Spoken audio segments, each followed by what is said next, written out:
se uailoa no finanga lo leli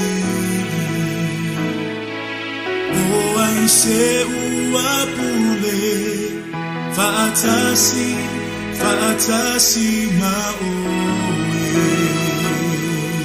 na e foa imai na e faia mea uma o oio lei uma ia via oe e fa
soifua taro fatu fa ia man mamanu si tatu hotunu tatu uma tatu te vi mata kwa ile tua awa o ia na ia faia i tatu o te loa o le tatu vi ingo le tatu rola ia mo le tatu soifua e au mo tatu au nei le tua o mai lo fainga langa le veia fiafi fa talo fatu ma lo soifua so stafa le la rolangi o e mafuta mai ia le fo ua e maua mai ale tanto wa onga tuspa ia e portanto pa postari ne fiafi ia fa talo fatu fo ia te o to le fatu a mafuta muni mai e le tanto nunga ia tele la vai na mai a tanto lokalame e ia ni si fa peona a to fo i tua to matamata le amatanga ia matusi fo ia la to noti oni si fo ia fatu a mafuta muni mai o te loa o whaanga solo tato wa matuspa ia te talo i le tua fa peona nga luelo na nganga o ia o le whaia onga o ia fo ia tato te wha moe moe ai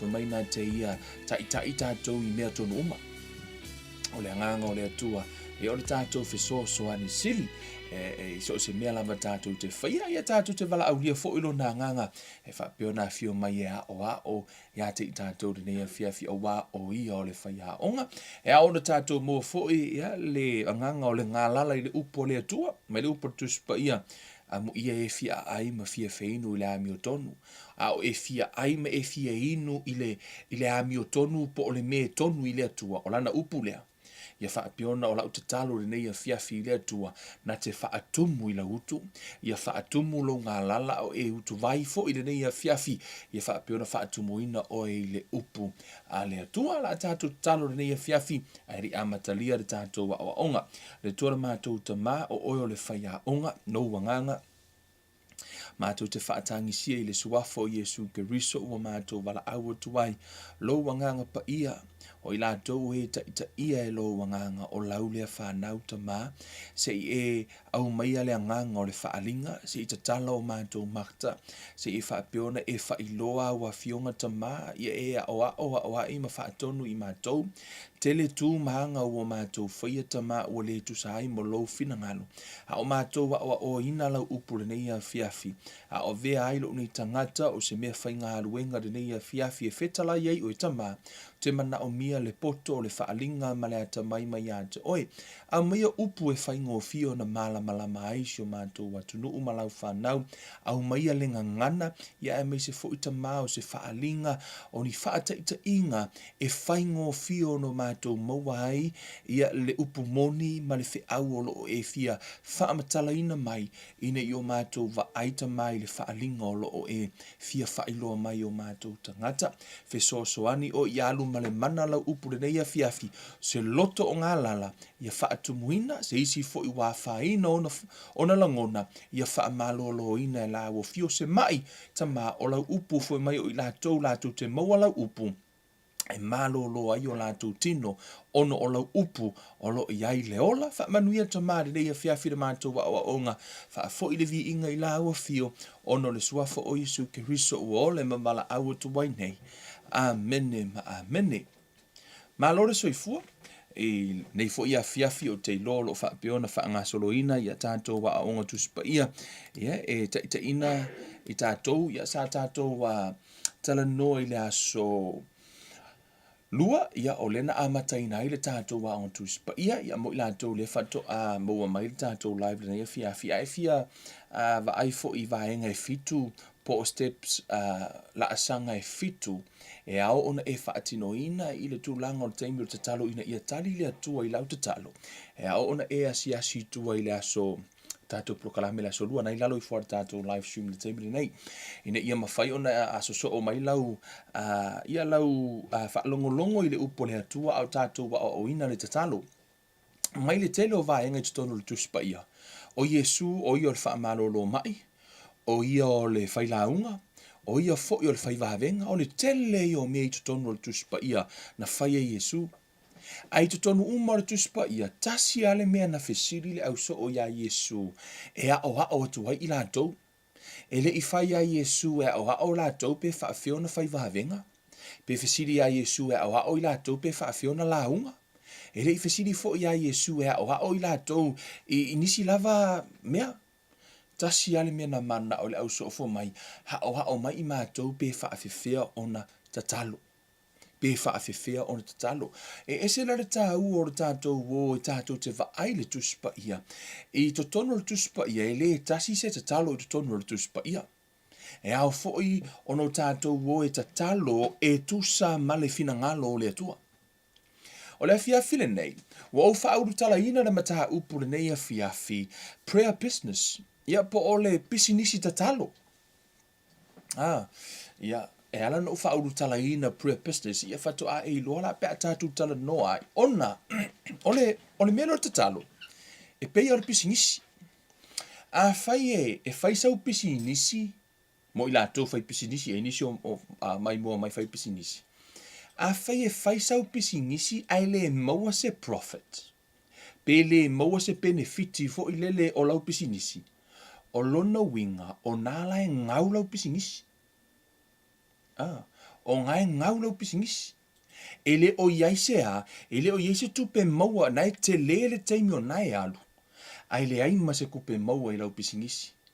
E sili eila le taatia o lau pisinisi. Ai e alu ea, whai ngā ruenga. Tu sala o le fiafi le nei, o le ala tātou tala noa i le prayer business, ona e tutusa le lei principle. O le pisinisi e whapena fo i lau tatalo. A whai e te tatalo, ai le maua se tali o lau tatalo, e le opolo fiti o i lau tatalo. A whai na e tatalo e te le malolo. O lona winga, e le opolo fiki ra lau tatalo, e le o yaila se profit o maua. A whai fo ina e tatalo i le tui se mea, ai e te le o maua, lona winga o ngala e ngau lau tatalo. So le la tātou tano i le fiafi nei prayer business, po o le pisinisi tatalo. Maanga ia kako whaonganga whapenga, inga ia mawhai ona nofo le methods le nā po o le metotia le nā, i lo mawhau ona e tutusa le lei, there is a similarity between the two. Le lau whamatala ina le fiafi le nei. I te tono o le tusi lea, ona se o taro so anu mua le business side. So anu mua i le tu wha pisinisi. Ona e malama i le illustration po o le wha matala ina o le vaenga le lau tala noa tuai. O le e malama fo i la i le tu langa o le tatalo. E ala no o wha ingoa ina o le pisinisi o le prayer business. Ona iai le principle o le pisinisi. E tutusa le lei ma le tatalo. Le la tātou woi le whiawhi nei tātou tala noa ai. O le tangata whai pisinisi, o a ua tangata whai pisinisi, to telefo inisi, e le manuia se pisinisi, pe wha moe le pisinisi i sana, i le tele o lana profit. So se company lava po se pisinisi, e iai le me wha ingoa ino le investment. E iai le mea na te tuuina i le tu po lana investment lea na te whaia. O le investment la, o se teunga o loa lea a le company, e au mai le company o na tuu ese la ia, e afo ino le mea, e tua iai i taimi a leanga. E tua iai i taimi whainga tāma taimi leanga o le pisinisi. I to tonu la o le pisinisi ia whateita inga le koviti lena sau nei. O le tele o company na le to e maua sa lato tupe maua i le taimi o lea. I le taimi sa whapiona sa ua le COVID. O company uma lava o lawo o ma le taimi nei o la lava survive. O company le nana wha moe i le lato investments pena wha moe i le mea lana o lato tu e sea mō taimi leanga. Wei tau mō maritala lei nei. Ole umi lana ola o le pisinisi, ma le manui o le pisinisi, e le ono o le tupe maua, ai ono o le tupe lana tu ese.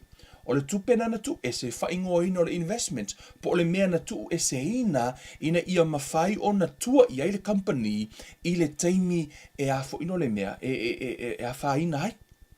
Tau te loa, this is what I've learned from business, ke lo kaimi e sau umar kupe mau o le pisinisi fo i le sau dunga wa yaso.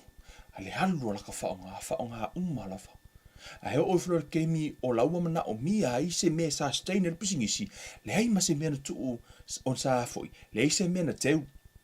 Fa pe na foi tatu wo ile au fai fa to anga. Ile fai fa to anga. Ele aia uma le tu lo ele aia uma le fai fa to anga fu o le lau ele. E ele taimi au mai ele selenga ona ave esela i le fato anga le mele le fatu e to mo le isi taimi ele aia uma ele fai fato anga le fatu ai la le fai fato anga le fatu ai uma selenga o lona winga ua le ai selenga i le isi taimi. So e tāua la le investment pe tāua le taimi lea fo i le fatu le ave lea ele fai fatoanga ona tuula ia i le falea e toi lulu i le staimi. E iai fo ila le investment ala au fai fatoanga. Fa pena fo ila le au mo company so se mea lava lau a seta le company e invest i le company e iai le mafua anga e alai ona invest i le company e tua iai i taimia e mana o mia ai ma taimia le anga ai. Right? e tutusa le leila, ma le principle o tusi pa ia le fiafi le nei, ona e toa tele tangata lātou te tatalo i le atua, mo le malolonga o mai, mo se manuia i se tupe, ma se manuia lava i mea ai, ma lava. Ai o le whaafi tauli, e le o iai ni a lātou investments. Ia la tātou iai. I te tono tusi la karatia. Hallelujah. Hallelujah. I tono tusi karatia lona mata upo e ono. Whai mai whai upo e fitu. Aua nei whaase se ina outou.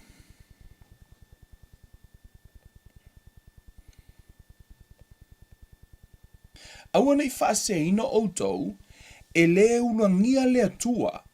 A wā o le mea lulu ina e le tangata. O le mea lava lea e sele ina mai ai e ia. O se lulu i la lona tino. E sele mai ai e ia i la le tino le mea e pala. A o se lulu i la le anganga. E sele mai ai e ia i la le anganga. Le ola e whaavavau. Fa mai le whaupa iwa. Aua nei tātou whaapala i le ami o le lei. Aua ona po e tatawai. Tātou te sele mai ai. Pe a whai tātou te le whaavai. O le nei, ia tātou anga le lei, ia whaatatau i mea e tutupu i lea aso ma lea aso, i tangata umalava, ai whaasili le a ingo le whaatuatua. Amen. O i o le tala noa i le mea e lulu, the investments. Whai mai o le whatu e lulu, o le mea te lulu e te toi sele, whai mai la ia, o aue e le ulangia le atua. A e lulu i le tino, e te sele i le oti. Le tala noa mai tu spa ia whai mai, o se lulu i la lona tino, e sele mai ai e ia la le tino, le mea e pala. O se lulu i la le anganga, e sele mai ai e ia i la le anganga, le ola e whaavavau. Aua na i tātou whaapala i le ami o le lei, aua ona po e tātou e tatawai, tātou te sele mai ai. I te tonu o le, for my, and let us not grow weary while doing good, for in due season, we shall reap if we do not lose heart. O lewa au mai a ono le principle le tuspa ia o le lulu ma le sele.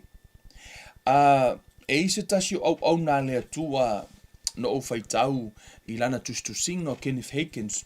Sa whape ona iaise tasi o whaife au na sa watu ia te ia. Nan watu la whai ana i le au na le atua.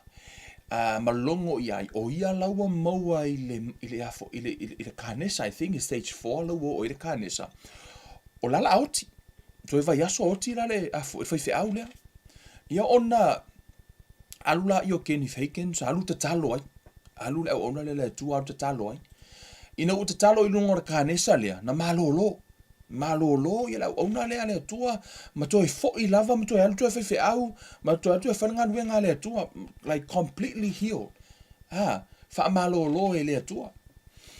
I tell you what, I think few months later ai fo ia lesi fai au tas fo o lesi fai au o la fo ua maua i le kanesa lava lea same stage la wai stage 4. I tell you what, so fo ilono longo mai ia le au na le tua ia fo Kenneth Hakins. Ona la tu fo le Kenneth Hakins tatalo ai. O fai e li mo Kenneth Hakins the same thing na fai le si fai au le na iai. A o le fo to e fai au le alona lua le mo ka ne sala vetas. Tatalo ai. Ma ana pongi ai. E na i u lava noti. Noti la le si fai au sa mo ka ne sa. Ai afoi. Ai na malo lo le si. And fa matala la il fa matala nga o na le tu for me actually bothers him. Wa avea ma mea fo ile le wa confused na ia. Po le ale mafu anga wala ina malo lo le si. Ai le malo lo le si. O nā lulola ia walu ilu mo le atua masaili ia i le atua. Matatalo i le atua. Po le ale mea wala i ona. Le ale ese esenga. Le ima se mea na Yesu ia. O whaiwhi au mua na tatalo ai. The same faith, same scriptures, same way na tatalo ai. Alana malo lo. The same principle na sau fo i apalai le whaiwhi au lo na lua le na latu. Ai oti la whaiwhi au lo na lua. Na maliu. O lea lawa, wa avea ma mea wa confusing ia. Fo linga work le upo le atua isi, ai le work isi. So you really want to have a clear answer from the Lord. Ono le atua, e le pepelo le atua. Ai ino walu sa ili ilu mo le atua. Ai faali e le atua la fai upo le utatu tanu ai. Fai e le atua, fa asino le fai upo le fo mai. Aua na i fa asese ina outou e le ulangia le atua awa o le mea lulu ina le tangata o le mea lava le sele ina mai ai e ia. Fo mai o se lulu i lo la i la le tino e sele mai ai e ia le tino le mea e pala. A o se lulu i la le anganga e sele mai ai e ia i la le anganga le ola e fa vavau. Fa matala lo ia ima fa iloa i le anganga o le atua le ese esenga o keise si e lua fai fe au nei. O le isi whaiwhe au, o la sa whaapea o na maua i le kānesa. O lana lulu i le anganga, o telo taimi, o lana spend lana taimi ma lulu i mea wha le anganga. Lana ola i le ola whaapa ia ina, ma ola i le ola, i le olanga matau i le atua. So o la lana, so in the spirit. O la iai lana investment in the spirit. A o le isi whaiwhe au, na whaali e le atua, wha mai e tango whasi lona to olua. E le o le leile va, fa mai e iei tu langa tau afea le whaiwhi au lea. O lea lai misa i molona to lua, o le tele na tango whasilona to lua, so o la lai lu i le tino. Ina ua o no i le teimi wa mamai mai whaiwhi au ne e lua. Na fua mai la le wha malo longa le whaiwhi au na lu i le anganga in due season, na fua mai e le whaiwhi au, na tatalo au na le atua malo lo. A o le isi whaiwhi au, na tatalo ai au na le atua, ai le malolo ai sea o lai lulu i le tino. Peo i lai a fia i lai le telo te talo. Tita toa tu mua e se le tahu o meo tau tinonga. Ia au ie some of this stuff e mawhaino tātou malama from experience manisi o na le atua in their lifetime no la tu sa ilia i le atua le maua mai fo i mo tai loa i fo e sao e le ulangia le atua. Aua le lulu i le tino, ai wha moe i le atua o le anganga e sau ea. E sau e wha malo lo. Le la tātou atu e wa ainisi o vaenga. Si tātou wa ai tono tu se Petelu. Let's go there. Ile wa ai a Petelu. First Peter. Tā upo tolu. Fe upo ono ma le fitu.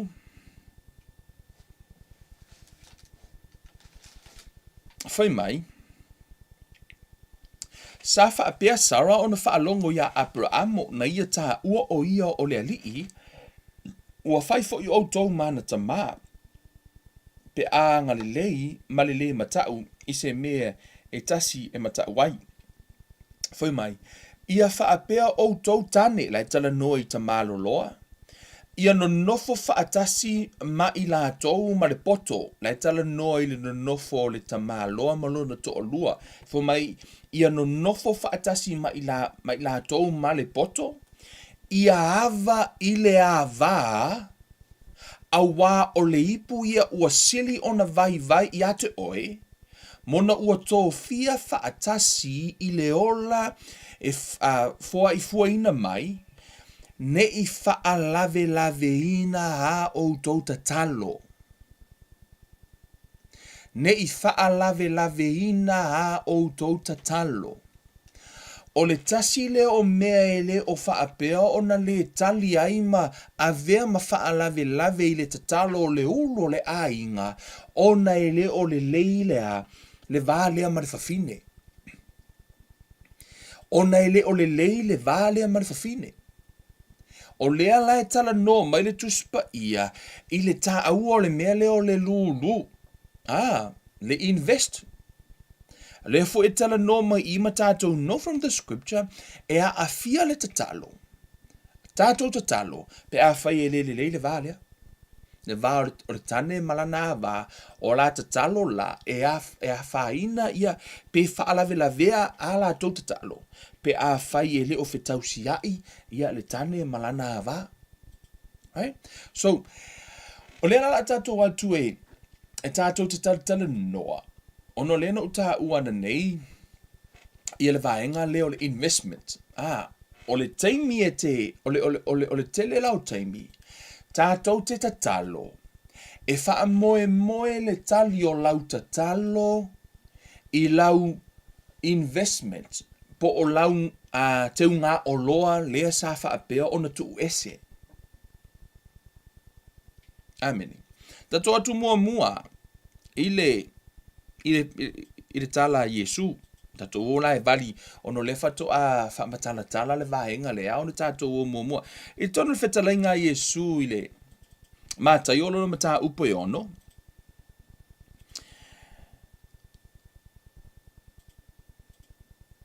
I le tano Yesu e tolo ai o le langi o ia mata iolo no mata upo ono. Whamaile, whetalainga Yesu i lunga le. Isi upo la unga Yesu whamai. Ia outou ne ia vatu ni a outou me alofa i lumo o tangata ina ia iloa ai e ila tou. A whaapea, ona le ai ai leo so outou taui malo outou tama o i le langi. O lea, a e avatu aini mea alofa, aua ne i e ilia le pū i au luma, pei ona whaia tangata pepelo i su nako mala, ina ia vi ia o ila tou e tangata.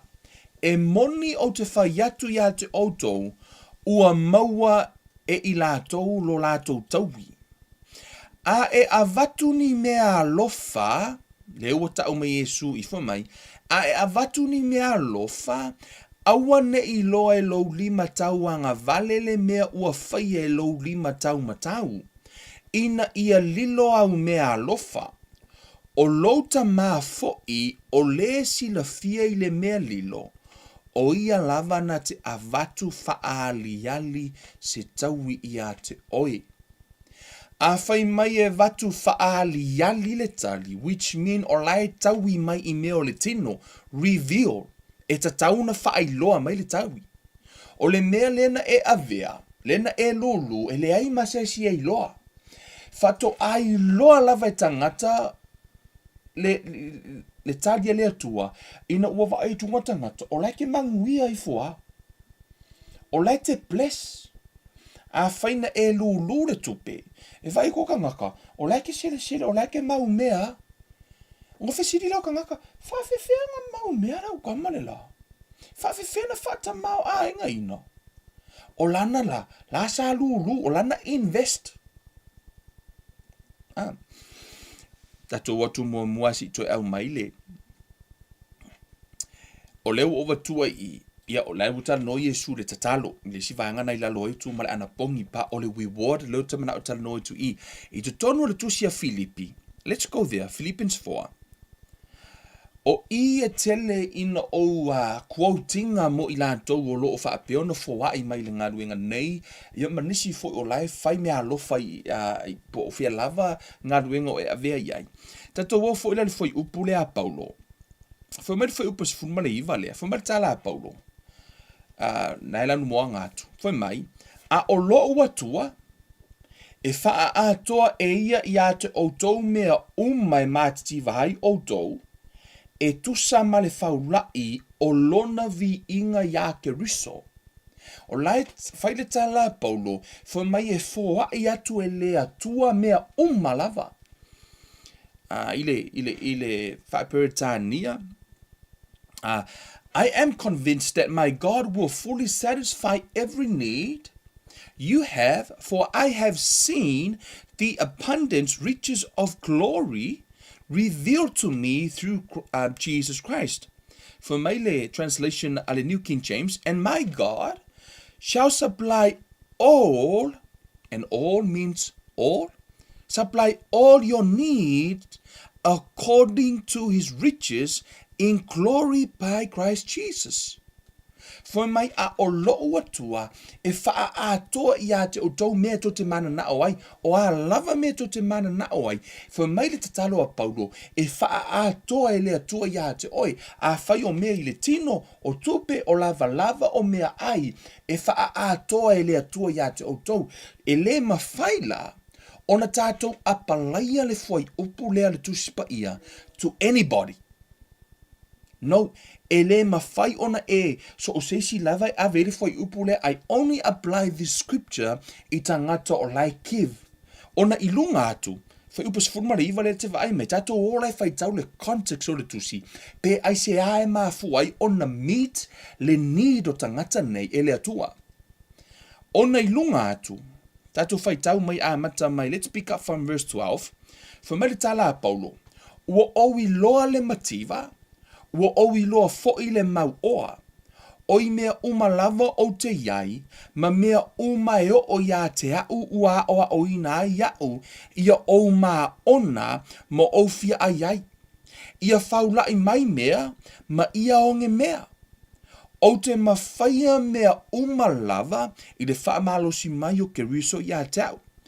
Ai ui lava i lea, na outou wanga le lei ina ua outou walo lofa mai i lo upua ngā. O le tala noa Paulo ia i le ekalesia i Filipi, o le tusi lea Paulo le ave le ekalesia i Filipi foi mai, ai ui lava i lea, na outou wanga le lei ina ua outou walo lofa i lo upua ngā, ua outou i loa foi, outou Filipi o le amatanga o le tala le lei, ina ua o walu watu nai Makedonia, e le aise e kalesia na lofa mai ai, na lofa mai i a te au. I le mata upu o le foai, ma le talia o mea, na o outou lava. Foi mai le tala a Paulo, a o alu i oi Makedonia, le ai mase e kalesia o Korinito, mai si e kalesia, le ai mase e kalesia o kalesia ngā e feso mai na afoi, na foai ngā rue ngā Paulo, na o Filipi ale e kalesia le na foai a Paulo. Le alau foi melo me le tala a Paulo, a wafoi a oi te Salonia au, no outou a vatu mea no o mativai, wa atu tasi ma le atu lua foi, fa alua na foai Filipi, le e kalesia le Filipi, na ave le latou fe soani ma foai i o ia Paulo, a o alu Paulo ila na ngā ruenga foi mai la ia, ma nei foi upule fitu ina ia eva ai le winga le na utala noa tu e foi mai, e le ina ua o sa ili se mea lofa, a o te sa ili se fua e a tili ai ona tau le lei ai o tau. I le whaaperetania, one of the translation that says, for my Amplified version, not that I seek the gift itself, but I do seek the profit, which increases to your heavenly account, the blessings which is accumulating for you. Amen. Let me read that again. Not that I seek the gift itself, but I do seek the profit which is increases to your heavenly account, that blessing or the blessings which is accumulating for you. Ole tala Paulo, ele ina ia o sa ili atu se mea lofa, ai ina ia whaapeono tau tolo ai oa i le langi. Ina ila i le tau heavenly account, o lai ai lau bank account i le langi. Lea lai tala noa ai Paulo i. E fo hai tangata ia Paulo, a o lai a, fo metala Paulo, o lai accumulate ai lea, lo la tau heavenly account. Not because I desire a gift, but I desire fruits that may abound to your account. King James Version. To your account. What account? Bank account i le langi. Po o laua, lau te unga o loa i le langi. O lau investment. Tala Yesu fo mai i o tau tolo ai o i le langi. I o tau tolo ai o i le langi. Fo mai le tala le tuspa ia. Wa ia wha manu ia mai tātou i manu ia uma i le anganga ia ke riso. O mea uma lava o le te fōai. O le te lulu, o laua ea, you invest. O lala ua e tu ua lau teu ngā tupele nā, I le anganga, for mai la I o le tala le tuspa ia, in due season, I lea I ona po e tatau wai. Ona e sele ai lea. O le ale wingo le nātala I ona po e tatau wai, o le taimi e te mana o mia ai. I no so se company lava I nei a foi o lana investment e whao ngā I le taimi a ua le ai se tu per company o le taimi na ua mana o ngi ai se investment a apa lor company lana tupe lana te unga o loa au mai lo le tupe na rana I le pisinisi I le taimi o laia I le taimi o laua slow wai po ua le tu sa ilea le savaringa. Po ua whaina le marketi na taimi o le investments la company o le company le nai o le mea le nai wha moe le company same principle o le tele o taimi tātou te ole I le atua I se tupe au mai ai tātou te le o invest la I le atua pe tātou te lulu pe whaise investment. Tele fu o taimi, tātou te ole I le atua ia malo lo tātou tino, ai tātou te le o lulu I le anganga, fai mai lor tala tuspa ia, e le ulangia le atua. E le ulangia le atua, o le mea e te lulu, e te toe sele. Awala e te nau e whaamanuia o I le atua I mea tau tupe, ai te ai u. E te le foai, pe te lulu, pe, I'm not talking about sowing to the church. No, I'm talking about, ida, po ai lava se tangata o mana o mia le fesosoani, fo mai a e whaia, ia e whaia malo loto fia. Loto, my God love the cheerful giver. Anybody. So, I want to tau lo mafau na o se lotu e te lulu ai, no, I'm not talking about that. Te uwha pēi sesi, la fu kalangoa menga o kupe a vele loku, which is the church is a good ground. Ona e tā ua le ele lei e to tō I ailau tupe. E te le to tō ina se fatu I lunga se papa. E aona e alu va aise ele so se fai fatu anga e to tō I le ele lei o le ele a e wha peona fua tele mai. A sa o le ele e te to tō ai e manuia fo I la. E tele ele. Ai, e tele ele.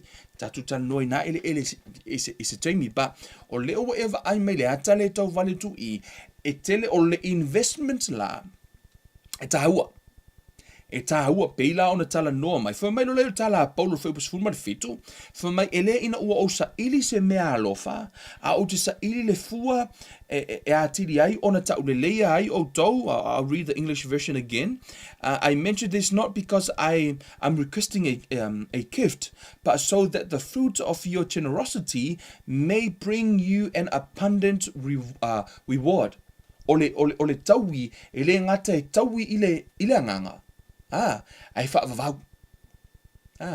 O lea lau a sauri te talo a Paulo, whaimero te tala a Paulo, awa ia te au whaupas fumalvalu, awa ia te au mea uma, ua tele lava, ua atoa mea ia te au, ina ua maua e au mai ia epatheroti, o mea mai ia te outou, o mea manongi le lei, o le taulanga e talia ma le malie I le atua.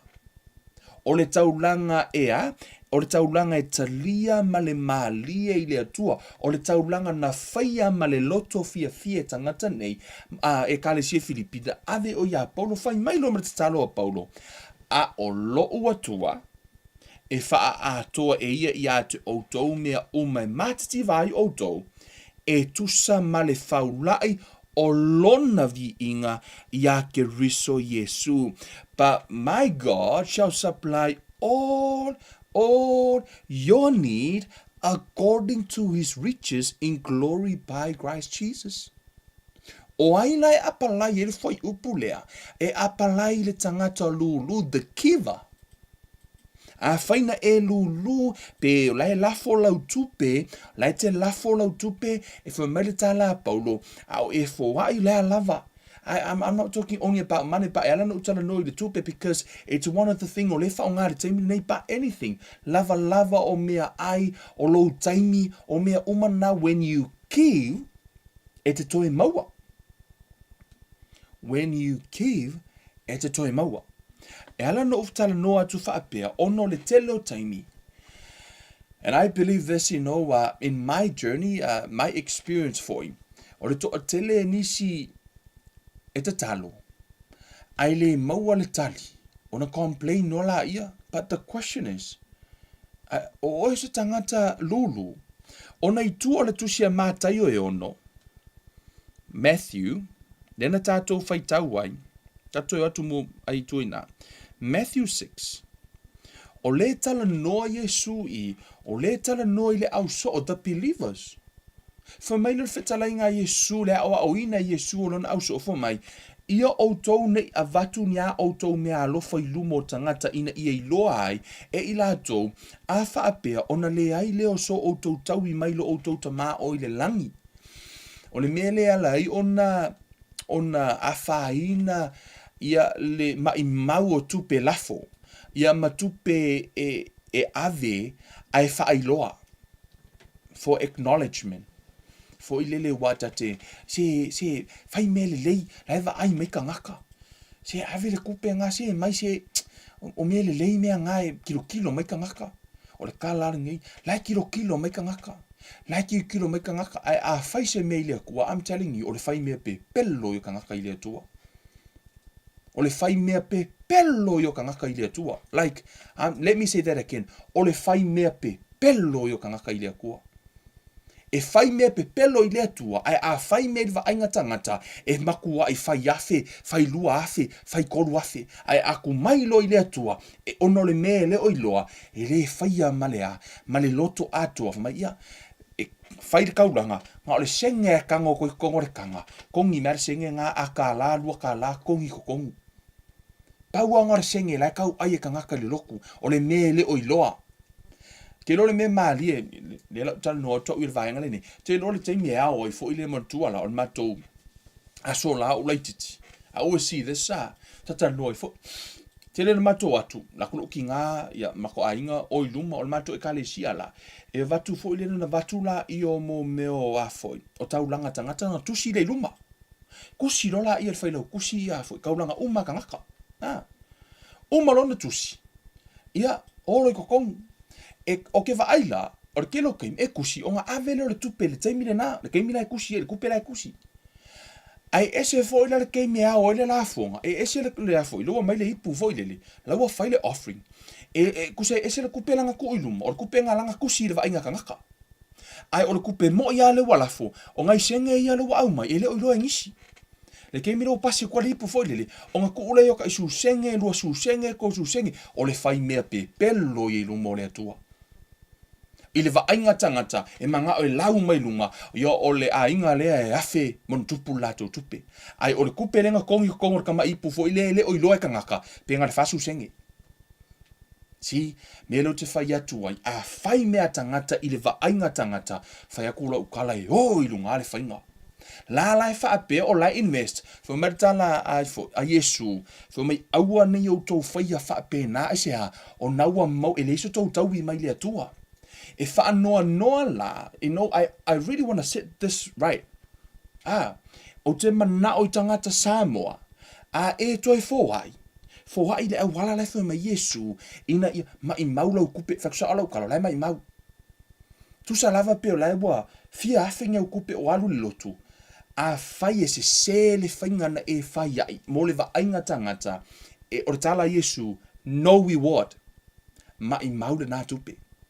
Sa sidi inga kuura ngā kupe e wha o ngai lau whanau ma whai se si mea kaur ko ai ai awura e vele lotu. O la lau fia ile loku ai ngau oi. Ngau oi lalo ngei koe ngau oi runga langi. Le aise reward. But e tā ua le whai le mea lai whai mai e Yesu. This is the right way. Jesus way. This is Jesus way. Le na whai mai e Yesu I whai mai. Ia outou ne ia vatu ni a outou mea alofa I lumo tangata ina ia iloa ai e ilatou a whaapea ona le ai ai leo so outou taui mai lo outou ta mao I le langi e leo ni upua Kevin o upua Yesu. It's right here. For mai la ia o lea a e a vatu waini mea alofa gift aua nei e lia le pū I o luma, pei ona whai e tangata pe pelo I sunako maala, ina ia vi ia o ila tau e tangata, e moni o te whai atu ia te outou, ua maua I la tau lo la tau tau, o le ale tau ngā, ma loa e ka lo whai, e se le maanga I o kou ainga, o ke le o lau kupe, pauale o le mea alofa. Hip hip, her, hip hip, her. Au se upu mai lea tua, zero, nothing. O lea lai whaavalea tātou ele ti apolo, ma whaavalea I tātou ele tātou wanga nuu, ma whaavalea tātou I a tātou religious way, ai tātou te leo invest, make the right investment. Peo no whai atu, o leo au tala noa the business of prayer, or prayer business, o le whai pisinisi Tatalo. Ona e tatau ona so se pisinisi lava ngau koe fo'i mai e koe va aile mafu anga ya lainga ngau lo pisinisi ai koe fai fa lei a fai o leke kakalo a ele o kali mele akua koe ale koe siaki lo fo ai po o sa o le fai ngola fo ai po o sa o le fai ngola lulu po o sa o e fai ai le awala lai fai mai a Yesu a fai te fai ele awala lai fai mai Yesu. Let me tell you, e bless o ele atua. O leo te tala noa atu, o leo te tala noa atu from experience. I'm blessed. Yes, you know, sometimes if I pekara kangaka, mi mikola kamanga. No, it's a manifestation. O lea, o blessings a lea tua. Manifestation of blessings ale atua. Whai maila whai upa tonu. A e avatu ni mea alo. Wha aua ne I loa e lou lima tau anga. Vale le mea e whai e lou lima tau matau. Ina ia lilo au mea alo wha. O louta maa foi o le si la fia I le mea lilo. O ia lava na te avatu wha ali ali se tau I a te oi. O le tau I e va aia e mata. O mea wha are tino. Ele ngata e reward o ele atua I le nganga e reward for o ele tino. Let's go into that scripture. Ele le lava lo maua ole tali o mea tātou te sa ile atua. E te tonu ole mareko, rona mata upu e se fulu. I want to show you this scripture here e loa. E tala Paulo le na whaia Filipi. O lai for mai invest ngata Filipi mo o la to heavenly account for mai leo Paulo ia faalia pe my God will supply all of your needs ia taui fo ila ile atua ile tino ile ngata ile manuia ile nganga ala fo wa manifest ile tino pe no fo ia to manuia o la ile nganga ai mana o mia le va ai ile tino.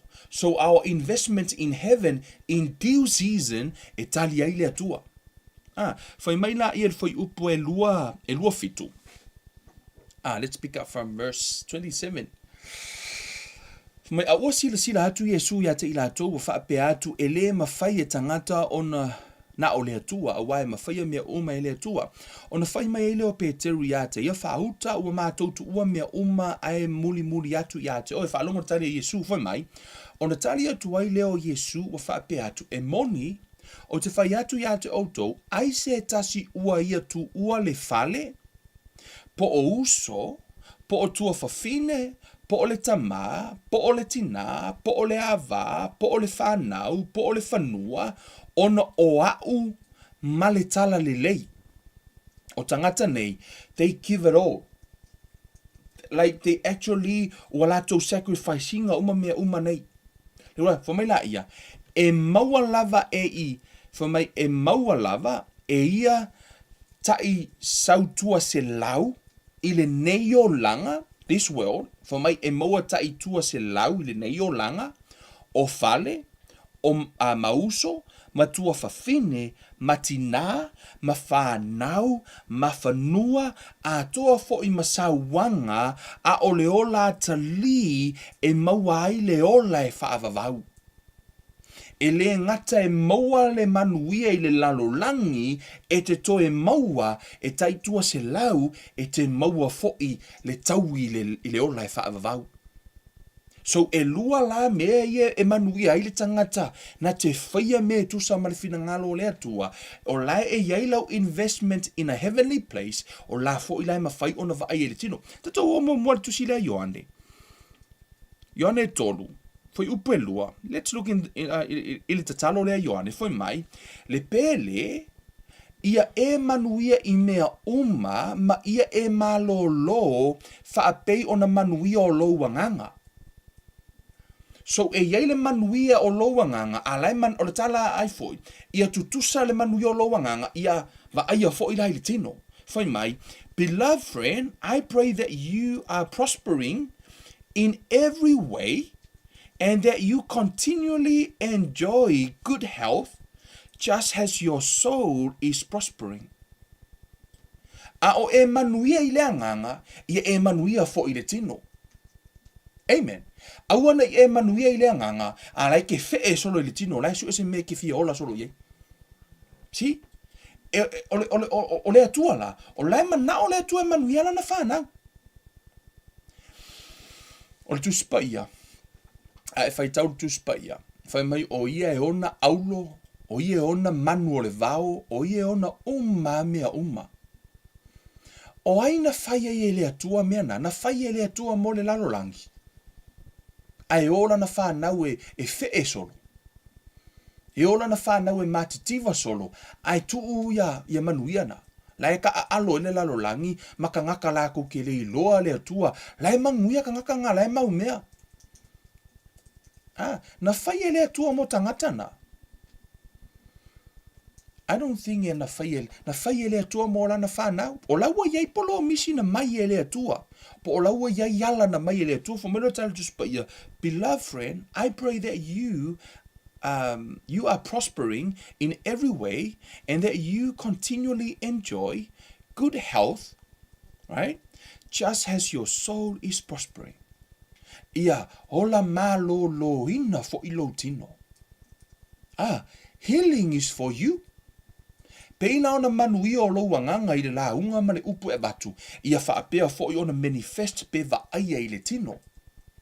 Foi mai le tala Paulo pei ona lulu o Filipi malato tolo hai oa in their heavenly account. Foi mai le tatalo o Paulo, my God will supply all of your needs o la lea e iailea le due season pe iaile taimia e sele ai. E iaile taimi e sele ai. E tele la taimi tātou te lulu ai tātou te le sele. Mafua mai, ona ele anga le mele se le whainga le lulu. E au ona, pēno whai atu, it's a business, e au ona e toi fo I toi va ai, po o le leile whainga o lau lulu, o sa o lau lulu, o le lei fo I le meo e lulu ai, ina ia le ngata e tali le atua I atu o I le tino. A ia tali fo I le nganga tatu e fo I atu le tātou main text le wha autu e le tātou mata upu. I tutono tusia a kala ti ono na mata upu e ono. Le tā noa I foi mai, aua ne I whaasa se ina outou e le ulangia le atua, aua o le mea luluina e le tangata, o le mea lava le sele ina mai hai e ia. O se lulu I la lona tino, e sele mai ai e ia I la le tino le mea e pala. A o se lulu I la le anganga, e sele mai ai e ia I la le anganga le ola e whaavavau. Aua ne I tātou whaapala. For mai, aua ne I tātou whaatala le ma whaapala. I le a mio le lei. Aua o na po e tatau ai, tātou te sele mai ai. Pe a whai tātou te le whaavai. You keep doing the same thing. O la lava e te lulu e te le o whaavai. O la lava, o le upotus pa I lunga atu, o le mea te lulu e te sele. Sauro whai upo I lalo, a whai e te le whaavai. I le taimi e te mo o mia ai in due season. Le taimi wa e mana o mia I lava se tupe. When you come to pray, ona provide la I o le atua. E provide la le atua from your investments. Amen. Le mea lena e tolo ia, o la lai tau tua se lau a o e invest la, e tasi le tā la wha te ta inga o le upatus pa ia, tau e whamai e fua ta I tolu se furu ta I ono se furu ta I se lau isi fua. Right? Waka koi lo le apu, e kasi le apu, au ke ranga I le apu o waku ma le afe fia fua o le apu. More than 100. Right? That is the truth. E mawhai ona siri atu ma se lau, tele la au e tele atu ona fua a ngai se lau. Le la au mai le tusi pa ia. E te lu from your heart le tala. O lau sele a le leile pala ma le leilo roto na e whai ai. I'm telling you, and multiply in the spirit a o laina e tatalo. That investment is for due season. A o fo ina e mana o mia lo wha malo longa. Ale mea e wha moe le mea te sele mai lau tatalo. Lau wha malo longa. Ilea. E wha moe le mea na e lulu. A whaina e lulu i le tino. E kau wha la vea lau kakalo. And I'm not saying wha apio te whai atu e le ma whai ona malo lo oi ona i to tono tuspa. O le tato te ola le loftu noa. I tono tusia luka. Let me go paint that first. Ina ia e malama. I tono tusia luka ona mta upo se fulu. O i le iai le tala i le sa Maria anga le lei. Te whai tau ma le whai upo e lua lima. Wha ngā solo i lalo lau whai tau. Wha mai tala, wha mai tala ina i e sua tala lea. Wha mai nā luatu le whai tau langa. O laua i ele tangata, oh, let's go read the story. Me aona e malama leifo. Ile tātou whai tau wai, we still have time. Amen. Whai mai, wha auta fhoi, ua tūla ile tasi ao ile tūla whono ma tofo i a te ia, ua whapea mai, le ao a oe, se aso mea o te whaia, ina ia o maua i le ola e whaavavau. Ua whetala i atu ia i a te ia, o lea ea ua e tūsia, o lea ea ua tūsia i le tūla whono, o lea lau whai tau. Ua tali mai o ia, ua whapea mai, e te alofa atu i le alii lo atua ma lo loto atoa, ma lo wanganga atoa, ma lo malosi atoa, ma lo manatu atoa. E te alofa atu foi i le lua te tua oi, ia pei o oe lava ia te oi. Ia e alofa atu foi i le lua te tua oi, e pei o oe lava ia te oi. Whai mai la ia, ona whaapea atu lea o ia ia te ia, ua tonu lautali. Ia e whaapea ona whai. E te olai, a ua whaafia tonu o ia, ua whai mai ia Yesu. O ai fo i le tangata mate tua oi. Ua tali atu Yesu, ua whaapea atu, o le tasi tangata na luifo mai Jerusalema i Jericho, ua maua o ia e tangata whaumea. Ua la tauto e se ina o na ofu mawhasi ia te ia, ua la tau wo, ua tu ua ia, ua tali oti. Ua so ona aluifo le tasi whai tauranga i lea ala, ua iloa atu i a te ia, ona ui ane lea o ia i le tasi tu ala, ua whaapea a fo i le sa le vi, ua o i lea mea, ua aluane ma mata ai, ona ui ane fo i lea o ia i le tasi tu ala. A o le tasi sa Maria, ua alu lana malanga, amen, ua o atu i le mea o iai o ia, ua iloa o ia, Falongo o na muti vale lea o lona lofa, ua aluatu, manonoa i ona manua, ua lilingi foi i aile suau ma le waina, ma whaati e ti e ia te ia i lana lava manu, ma ta ia te ia i le fale tali ai malo, ma tausi ia te ia. O le tae ao, o le a alu ia, ona tō ha e lea o te nari e lua, ma avatu i le matai e ona le fale, ua whai atu ia te ia, i nā e tausi ia te ia. Aise mea e te toe whaatau ai, o te tau i atu ia te oe pe a o toe sau. O le ale mea wala ina u whai tau le tala le na. I'm been searching up this. The Lord put this in my heart. Le tā ua you pay the cost for someone else. Wa e to ngia le tau I mo, wa e to ngia le tau mo le isi tangata. This is a principle of prayer.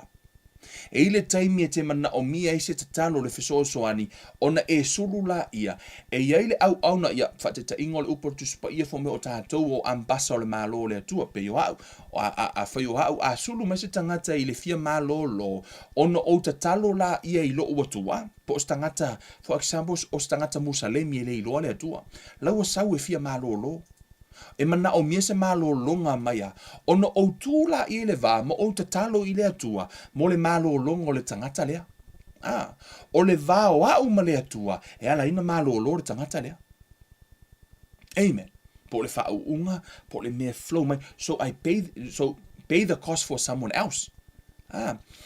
O le tāua, tatua tu fo ilai tu tonu le, o tala na le tonu I o Samaria, le Samaria ngale lei, na ia to ngia le tau mo le isi tangata. E ala I lona anga lei, pay the cost for someone else. O le tele lau teimi, tātou te ole ai le atua. I'll give this, se mele na o ina ia o le atua, o tele o la aso. Ma tele I ola I principle o tuspa ia. O lai na tupu whainga tai I le olanga. Ia o kakalo I le akua mga o mia se miracle. Sau le atua breakthrough mai. Ina ia o le teimi wa o ina ia o le atua ma ua le atua. Ma whailoa I le atua. Le o se mele leile ola I miracle. O le mele lei o lo wola I wha manuianga. Because e ma afua ona e mana o mia le miracle, ona e te le I tausia le natural po o le the natural principle na mai e le atua, o lala e off track oi. Na sau leo le atua break mai le law of the natural, e sau e provide supernatural le mea na e mana oi. But that's not the way nga intende le atua na whai le atua le lalolangi. Na whai le atua le lalolangi, ina ia le principle le lalolangi, you sow, you reap. You sow, you reap. O le principle le nao le lalolangi, e te lulu, ona e sele la ia, ona e manuia la ia. O le tele lau taimi, no, I'm talking from experience. Tele lau taimi o tele I whai sifurua I laso. O tele I whai tauranga. Tele lau teimi wa makiva ma ua le maua isi tupe. Ona te talo la ia I le atua, sau le atua wha maoni o le atua breakthrough mai le atua, sau le atua tali se mana onga. Umar ngā masinga ngā o ngā venga sau le atua whai. And getting to the point, I don't want it anymore. Wa ule koe manga o koe ola ngei mea o lea. O le lack kangi le akua. Lack kangi le akua. Whakule atua. Is there another way? E ese me nei mea o le lack kangi o kia ki oi. And then the Lord showed the difference between living the blessing o lo wola I le manui o le atua ma lo wola la mo me o vavenga. E ala na mana o mia le vavenga ua off track. E ala na mana o mia le vavenga e wha malo lo e le limo le tangata por tangata ua mai because e le o a e le o lai le o atoa po o sao le malosi lai nei pe le o atoa lo na tino o na mana o mia le o se miracle se vavenga. Laua sau le atua break le law o le natural ina ia meet le mea le mana o mia tangata. But that's not the way e mana o ina whaia e le atua le lalolangi. Na mana o le atua, tātou te live according to the principle na whai mai e le tuspa ia, ina ia awana e toi lek, a la lava e provide le atua. La lava e provide le atua. You know, o leo te loa le moli mau le anganga o le atua, and that's the honest truth. I believe o leo sa vali I le, I think lo sa vali le lua tausanga. O te le ito e tatalo ai le atua se tupe. Yeah, God is my witness. Yeah. I think it's more than 2 years or almost 2 years. You know, e le I koe la vea asa ngā mea le atua si I fo wai me se kupe. Why? The moment ons whaasao ile mea te tauna whaasao, whaile investment, live according to the blessings a le atua. Hola I whaamanuianga le atua, kei loa, ke le I koe manga o mia se vavenga. I don't need a miracle anymore. Asea, ona o la lava will provide le atua according to the principle.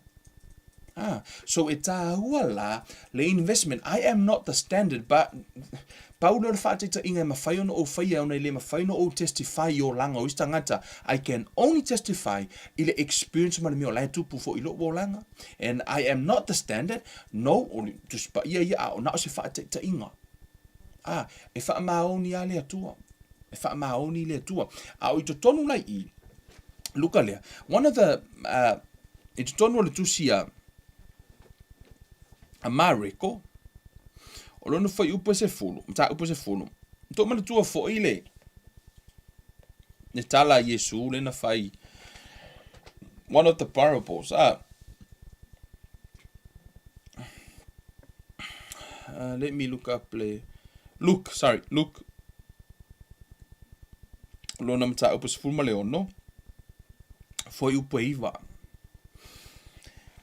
Fo mele whai upa iwa, o le whata oto lea Yesu, fo metala Yesu, o te whai atu fo ia te oto, o le mā mone o le a mio le tonu, ia outou whai ai wō mā outou ina ia lātou talia mai outou I whale whaavavau pe ātuu ina outou. Ia, ke roanga le whaasa moa confuse ai ale sia. Scratch LCD ale si le whaasa moa. A fo mai, o te whai atu fo ia te outou o le mamone o le amio le tonu ia outou whai ai wō ma outou ina ia lātou talia mai outou I whale e whaavavau pe atu ina outou. For mai le, the Passion Translation, may use the wealth of this world to demonstrate your friendship with God by winning friends and blessings others. Then when it runs out, your generosity will provide you with an eternal reward. O le oloa le tātou te maua I le lalolangi, o le tala Yesu, po le mamone, po le tupe le maua me lalolangi. Fa mai ia e whai ai ni wō, ia whaate ta inga, lau watu se whaate ta inga. Mo I lātou e lo e lau ministry, e ele ministry al tātou ngā luenga I o India. So e se wō fo I o lea lai, o lau ngā luenga, you know, we support them financially. O le wha o ngā le mamone. O lea la, o le tupe lea, leo o lau mawhai wō e tangata lea, ono o lau support, o lau lango. O lea la e o tangata ia, o lau a tele tangata o walatou malo ina, I le manu malo ina, mo le malo lea tua. O le tupe la, o le mea mawai, a umalale lau langi nei wa mawai le tupe, a o le anganga lana manu malo e eternal, o le tauila le na e whaavavau. Fa mai le fetalenga a Yesu, fa o ngā le mamone po le tupe, po le le lalolangi, e te whai ai wō. Te lole upartus pa ia, e tutono tu se whata oto whai mai o le poto a le tangata mativa ua le langona o nei le aisana mea. O le vaai ngā le lalolangi, ke loa ava ai aku le lalolangi a ke oe e ke makiva e le aisau kupe, let me tell you, e ke whiu e launga, e le fia whaalongo se kangaka I lau launga. O ngore upartus pa ia, whai mai o le poto o le tangata mativa, ua le langona o nei le aisana mea. Mea lale nā, e tatau o nā tangia lo watua ia te oe. O lo watua, e le o se atua mativa. Ona iai le tato nunga o nisi o tangata, whaapea o le mativa o le loto maua lalo. Makua se I singi le ngā filosi fia. Whai mai ia, o le loko maua lalo I si a inga. Ai onga o lea, o le ai se tupe, ma o lai mativa. Ai whai mai, ke o kou whaapea, Kevin, au ke mga ku maua lalo. No, ke loa, o le mako a inga, I lengi mako kupe. Ia. Kusa I la aso ngo kaola mai, whea kusa ala ukala. Asu e le keime su el sukar kua oi. So, la whaapea ka ika ai o se loko maua lalo. Le ai o le makiva. Ongo le malama le upar kuspa ia. So, o ke le iola mai kongo se ainga o afoi. E whai se pisinisi ma whaingi ni mea. So, I am not looked down I tangata e le o iai ni mea. But I want to correct whaasa o le mawhau tātou. E le o se loto maua lalo le ai o se mea. E le o se loto maua lalo se mativa. Ona whai mai ngisi I o loko maua lalo I si a ingale la. I onga le eisi mea. No. Whai mai la I o le upartus pa ia. Whai mai o le tala o le leo o le tangata. Let me look into that scripture. I don't know it. Efesosoani. Si vai pesa. Okay, let's read this. Whai mai, tala Solomono. Solomona. Wa o ilo fo ile nei poto I lalo le la. Ua tele fo ile I lo umanatu. O si a aiti e to aiti fo I tangata na iai. Na alu atu fo I ai le tupu tele na ia vangaia. Na ia fai fo I olo te tele e whaafea ngai iai. Na iloa I fo I le tasi tangata mativa ai poto. Na ia whaasau ina fo I le ai ilona poto. A ua le ai se tangata na ia manatua lea tangata mativa. Ono o whaapea I fo lea. E sili ona le lei o le poto I le mahalosi. Ai inosia le poto o le mativa ua le whaalongoina fo I ana upu. te loa ka ke fiu e la unga from experience e ia uo fai pisinisi mo ia kele uo e fai ke lea la ko farka vale masangi o waluai fai mako weva o aso lala au kala ngoa ko foi le kala le mo kala ngoa e pie ko vai mawala lo foi le asia o ngol vai au kamanga soli o ko makiva lo wa kuari ona foi o lai vai mele o ia saka kupe mea la le ngai ke fiu ka kala ngoa kuai ele kai kalianga e kamanga le upu fenga tatele ona talia sea longa lai vai mai o lai sili atu na sili aku le la ko ola fa pau ala mo kupe le foi la tele no le poto solomona po le ale te leo lo tato poto le upo le atua ai ale manifest the blessings of God in our lives e fiu ka ko e unga i kala le lei e le kai la isi e le kai la ngonga tangata se vanga na la le afoi le breakthrough or le anointing or le tu I'm not saying fa pe le aunga no e mana o mia le fa mata tu spaia e sili ona fa alongo ina upo file mu a e popoto ile alanga le fai pule valea fa mai la e sili la e taua la e taua tele ia le yai ole o lo tamau ainga ia pe fa manuia ina foi o ile tino o manuia la ile tino auangi a veo se mea ole a ve ilo focus o la kuma fai ngeu ke invest inga ia mauale you know the whole point of our life ele o mana ole atu e te ola safa le olanga le nei o lai mana ole atu e te manuia ia vala au mai le atua ile ungo taimi ka ko keho lai ka ko keho fia lai ka ko keho manguia lai ka ko keho mangu malo ile lalo langi ko e maua le pale o le langi te lo o manuia ia o te o fai atu la fa pe wa fa le nga ina lau savalinga fa le nganga is the most important thing e taua ono le upo le tus pa ia la tatu to e fo i fa uma tatu mata upo le tus e kalatia te mana o to e fa uma i le tatu mata upo kalatia le ono fai tau to ai foi mai aua ne i fa se ina auto e le ulangia le atua awa o le mea lulu ina le tangata o le mea lava le sele ina mai ai e ia o se lulu i la lo latino e sele mai ai e ia i la le tino le mea e pala o se lulu i la le anganga e sele mai ai e ia i la le anganga le ola e fa vau aua ne i tatou fa pala i le amio le lei awa o na po e tatau wai tatou te sele mai ai pe a fai tatou te le fa vai you need to invest your time in prayer.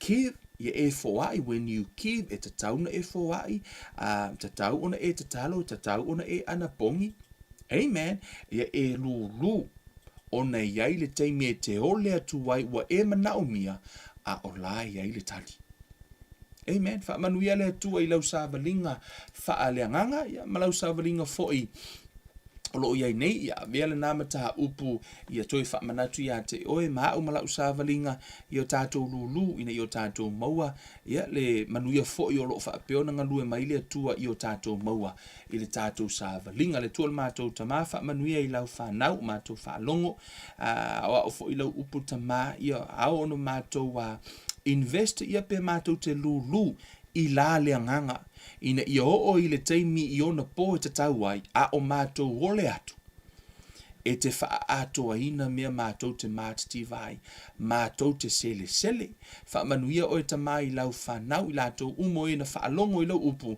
a vea i lātou nise lulu i lau malo ma lulu i le ele lei i o i fo i le taimi e sele ai i le taimi o le sele nga o la ua iai sa lātou selelenga mō lātou mana onga o le talo le malolenga wha manuia i lau whanau o le talo le suafa o Yesu Keriso o le mavala au o tuai nei. Amene ma amene. Amen. O tātou i loa i le principle o le lulu ma le sele i le aise ko ngā kalo i koko ngei ai sele kai au. Amen. Ai whau mai aua ne e wha vai. Aua e te wha vai. La afua mai lau selelenga a ele koe fa vai lulu a o le taimi te mo mi ai o lai ai lau sele fa manuia le tua e se tātou batunu ia me se foil sa valinga de nei va yaso vea o se Cristiano au e foai maloto fia when you sow ye e lulu invest ye pe ave laua se vaenga tu au te aia umanga fu o le lau ele ai va ese se fatu e toto mo le isi taimi fai lau sfuluai fai lau taulanga i lumo le atua fai au walan fai mai le atua ona e ola le fa manuianga o le atua tato to e fei loai stay mo i lumo te mi nei o ke meno ruiva le nei a lofa tele mo oe fa soi foia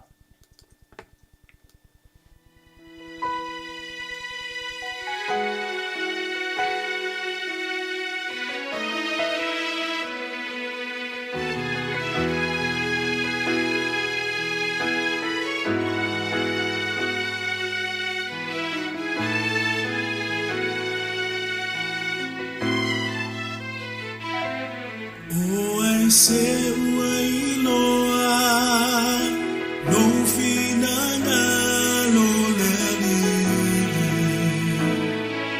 o ai se uapule fatasi maoe